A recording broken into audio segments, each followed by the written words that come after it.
Hello and welcome back to another episode of the Risk Podcast. Today I'm speaking with the well-regarded Nirvana Farhadi. Nirvana is a RegTech pioneer. She's a thought leader, an author, a keynote speaker, and a recognized power player in the KYC, RegTech, and AML scene. Today we're going to be discussing a number of topics from the future of RegTech, the impact COVID's had on this space, and diversity and inclusion. But before I go ahead, for the listeners' benefit, Nirvana, can you give us a brief background about who you are and what you've been doing for the last few years? Sure, absolutely. So I'm Nirvana Farhadi. My background is 20 plus years in financial services with always a risk compliance regulatory hat on.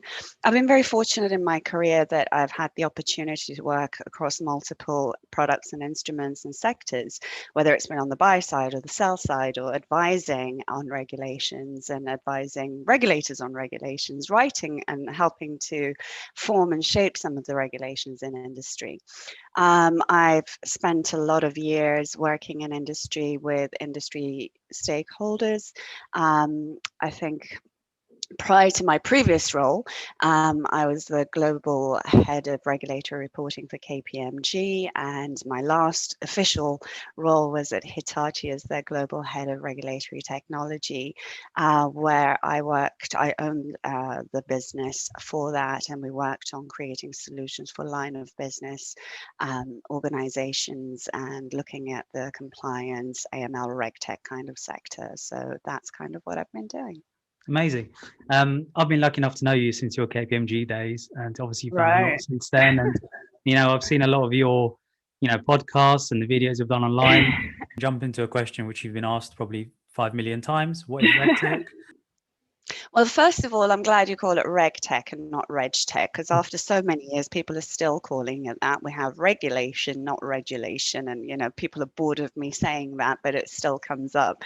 So RegTech is something, it's not new per se. We've had it in other sectors like, biotech and other industries. But in financial services, it kind of started a few years back where it was the use of technology to solve for regulatory issues and problems. So really putting technology at the forefront and embedding it at the development stages of the products to ensure that we can create robust compliance solutions, take away the cost burdens associated to compliance, the resource burdens associated to compliance, and of course the manual and tactical nature of things. I think for me, it kind of started at the advent of MiFID II, which was a regulation in Europe, Markets in Financial Instruments Directive and Regulation, which came out and was a recast of an already existing regulation. And what happened there was the scope was increased so much, but the burden on organizations to catch up with this and to implement this within the infrastructure of their current legacy systems that they had at the time was very, very difficult indeed. A lot of their systems were built on things that were created in the Thatcher and Reagan era, dinosaur ages, if I'm allowed to say that, and we're still running the operations of these organizations. And so really fragmented systems and silos, etc.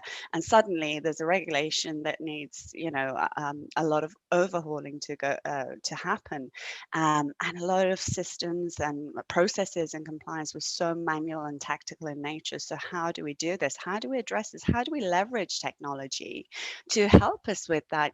As a in my previous former life as a compliance officer or someone in operations, I always have the challenge where, I would have to look at trades on a daily basis, for example, and using the innovative or at the time we thought it was a cool thing, but Excel VLOOKUP spreadsheets to look at hundreds of thousands of trades a day. So it was really trying to solve for, and the problems that I faced in my own career that kind of made me head in that direction. Of course, technology is leading the way. We're in the fourth industrial revolution, where technology is shaping the direction of where we're going. And in order to leverage that, and how can we best do that, and to really save time, costs, and invest our time and intellectual capital smartly by using technology. So I hope that kind of answers some of No, your it does. It really does. And I think we've seen the transition of that over the last 4 or 5 years since it became prominent on the scene. Yeah. And a lot more companies, financial services firms, have used it quite effectively. Mm. But I mean, I have to mention it. Obviously, COVID, that Yeah. period. How's remote working impacted the use of RegTech? Because I assumed, and correct me if I'm wrong, it may have accelerated the use of RegTech slightly. Well, you know what, Nader, nobody predicted this was going to come, that we're going to be facing a global pandemic of such massive proportions, you know, so many hundreds of thousands of unfortunate deaths happening. But we're in a time where it's in a situation where we're kind of all in it together. It's not just happening in one region of the globe. And we've been hearing things in terms like digital transformation. Everybody had a digital transformation, God knows, from the late 70s, probably program going on in their organizations. But really, this transformation has become a reality in terms of our timeline has been accelerated because of what's happened. To really this time, you know, we have to embrace it, because it's work life, as you know, as we know, you know, we're doing a Zoom call at the moment because, you know, we're in lockdown. Everything has changed, and it's put a significant amount of pressure for us to, you know, the organizations, that their infrastructure has been extended from brick and mortar buildings to people's homes, because they're working from home now, and that's the only way that they can do it. So in that context, something like regulatory technology is there to help ensure that, you know, guidelines are adhered to, that again, at the development stage of the products and the processes and policies and procedures that companies are putting in place, you know, there are parameters where they're monitoring, you know, trading activities or voice monitoring activities, and that they are they have the right compliance systems and controls procedures in place outside of the brick and mortar traditional buildings. And like I said, you know, our timeline has been extremely accelerated. So it's a good thing for RegTech, because that's what's needed. And if you look at some of the things that are coming from the regulators, and you know, around, you know, you have to make sure that you're creating policies and procedures that look into how people do their work activities at home. So, you know, that was never done before. You know, we're suddenly having to go into people's home environments and what have you. So it's definitely, you know, we've been impacted highly. And I think it's a positive thing for us that this was something that already was kind of on the scene, as you mentioned. But I think the significance of it, when it first came out, everyone thought it was a trendy buzzword. And I said many years ago, no, this is here to stay. Not just because of the pandemic, obviously, as I mentioned, that's accelerated our timeline, but, you know, things like the Cambridge Analytica Facebook events that happened and the outfall of that. And, you know, we're seeing more sophistication in terms of technology, but also criminal activity and technology happening too. So things like RegTech help us. You can never predict the future, but it helps us put the correct parameters in place for us to make sure that we have a compliant business, because at the end of the day, compliant business is a good business, and that's what you want. And it enables you also to focus on your core business rather than just, you know, financial institutions, and that's the context that we're talking of now. Their core business is earning revenue, earning money, right? Compliance is not their core business. So technologies that are RegTech driven enable organizations to actually be able to focus on their core business and, you know, have something that helps them to have a more structured compliance process in place. No, that does make sense. And I have seen a lot of financial services firms look at it in that way, as an enabler rather than Yeah, kind of a restricted parameter of what they can actually do to earn revenue, absolutely. which is Yeah. great. And I think you touched upon it slightly there, was the blending of categories in this space. So it's RegTech, but blending it across AI, cybersecurity, fintech. So looking at that kind of blending of categories, if we kind of specify RegTech into the four key areas: regulatory compliance, risk management, KYC, and monitoring, which of these do you think is most likely to be streamlined this year or in the future through the use of AI? So I have to kind of take a step back here and address what you said. I think RegTech is something that overrides all sectors in industry. So any sector and industry that has any kind of regulation around it, which is everything pretty much, RegTech applies to. So it kind of sits above that, because people say, oh, it's a subset of fintech and what have you. No, we're using technology to solve for regulatory issues, and this is transferable to all sectors, not just financial services.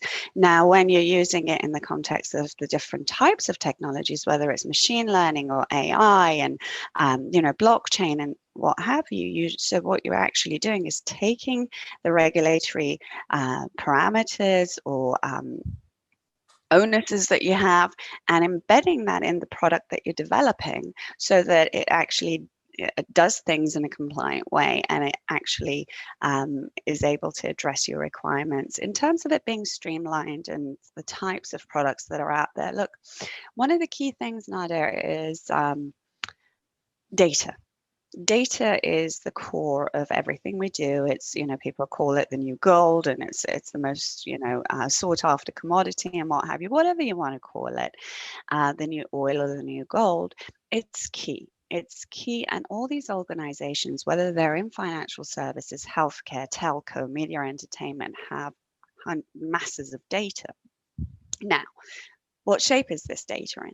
And I'm going somewhere with this, so bear with me. The data in a lot of these organizations is a mess. They're in silos, there's toxic data, there's dark data, there's all sorts of data, etc. Right? So people don't have a handle on it yet. And the machine learning or the AI or the technologies that use blockchain and what have you, they're based on the use of data, obviously, and organizations have all these like data lakes and what have you. I call them data swamps, because they don't know what's in there. It's a jumble. There's a whole load of data that you can't make head nor tail of it. But these technologies require that data, enable for them to produce the required desired results.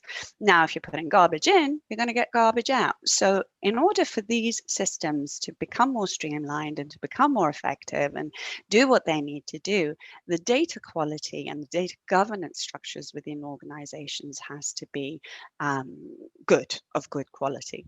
So it can't be substandard and things missing, because that's when you're going to encounter problems. So the majority, of what the success of these solutions is going to be based on is the quality of the data that you're able to put in, and obviously with the vendors, their experience of that sector and line of business as well.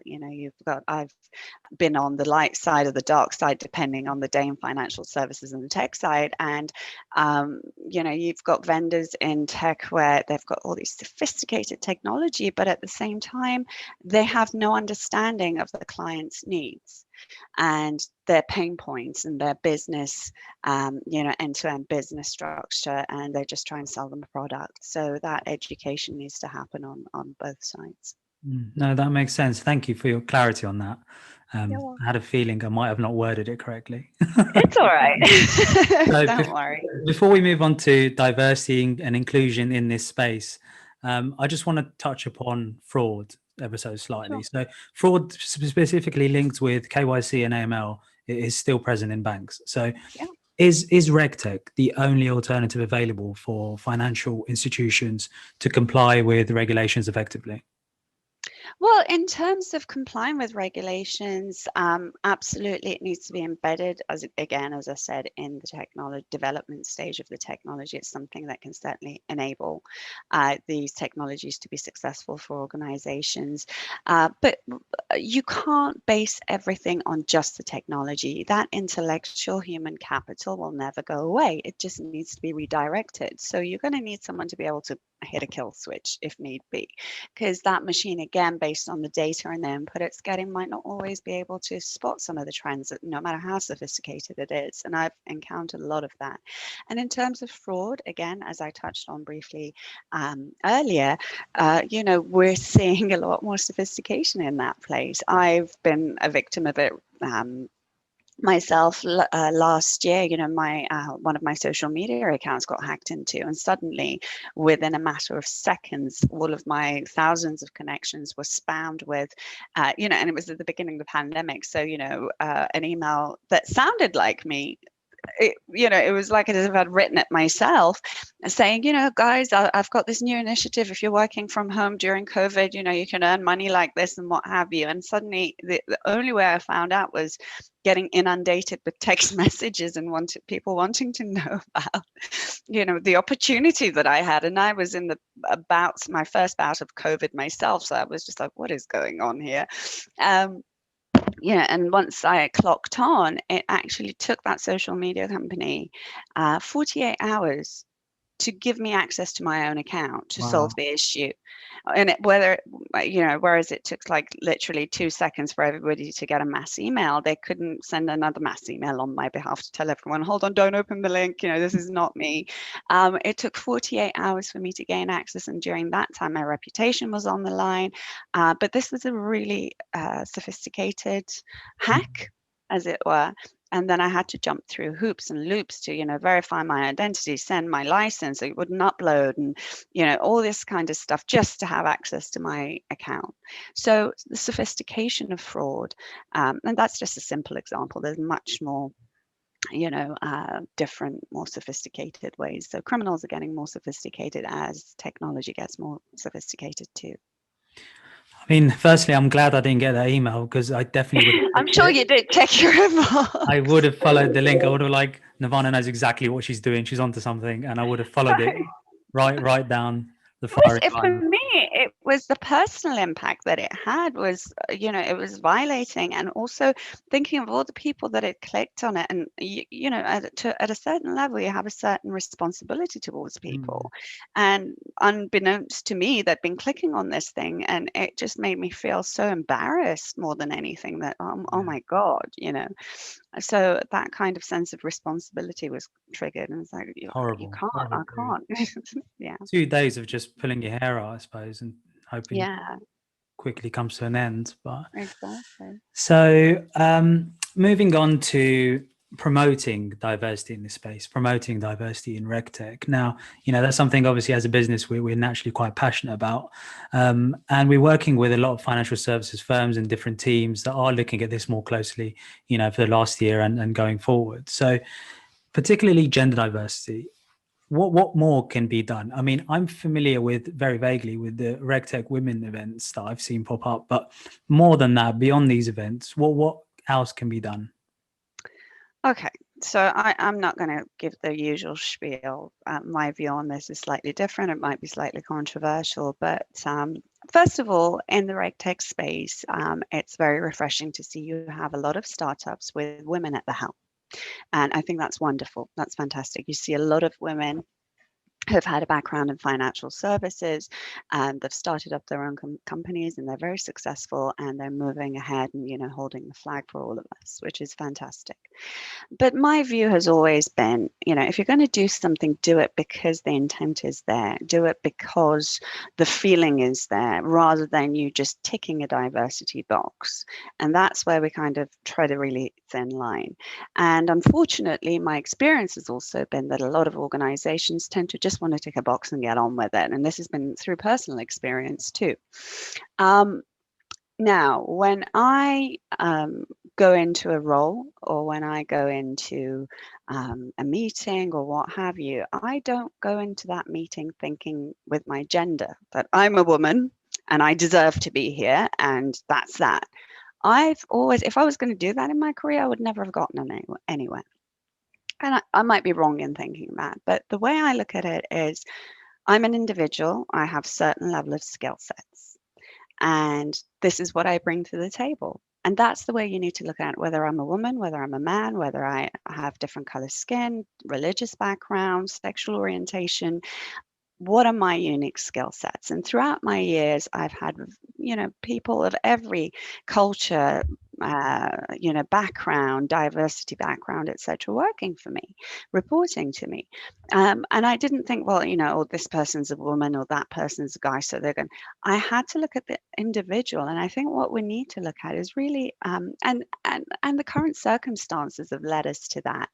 Look at the individual as an individual, look at their skill sets and apply that. As a leader, that's the best way, in my view, you can lead a team, because you need to be able to spot what that individual brings for you. And believe me, I've had, motley crews working for me at times that literally they were given to me because the workforce didn't know where else to put them, and they were like, well, you deal with them then. And I was like, okay, and I learned, well, this person actually isn't good at writing emails to clients, but they're fantastic at researching, so that's what they're going to do for me. But that person can do this. These are just examples, but really looking at the individual and bringing out their skill set. I think as a leader, that's what you need to be able to pull out of the people that work for you, and to make them effective and give them that freedom and space to be able to express themselves and be more creative in that sense as well. So, maybe I didn't answer your question in that sense. You did. No, you really did, because I can relate to that. I've worked in organizations where,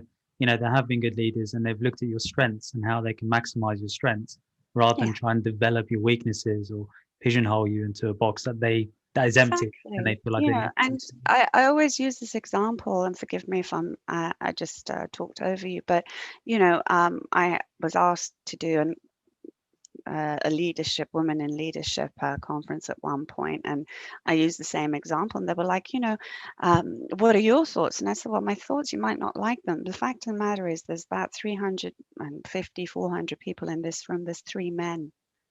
The rest are all women. These men need to be kind of ambassadors for us. These men have mothers, sisters, daughters, and they need to be aware of some of the challenges women face. And there are, let's be honest, there are challenges. I'm not negating that at all. Whether it's based on your sexuality, your gender, your background, and whatever. But when people are aware, generally people, when they hurt your feelings or they do something, it's not out of knowing, it's out of ignorance that happens, unless they're real, son of a guns. So it's out of ignorance. So it's educating them, it's enabling them to be able to look at things in a better way that kind of helps feed the collective, as it were, and help everyone. No, that's a very refreshing insight. It really is. And I think it's good to look at it from that perspective. And, I actually worked with a client last year who asked me to just send profiles across without the name, without the university, without anything that can give any indication as to what gender or kind of, preferences this individual have, just so they can quantify them on their own merit.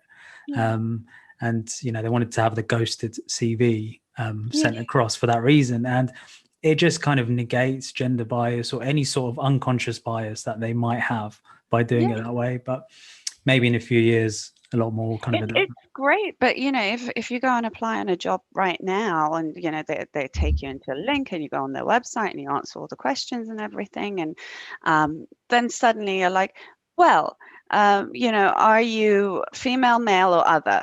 Are you,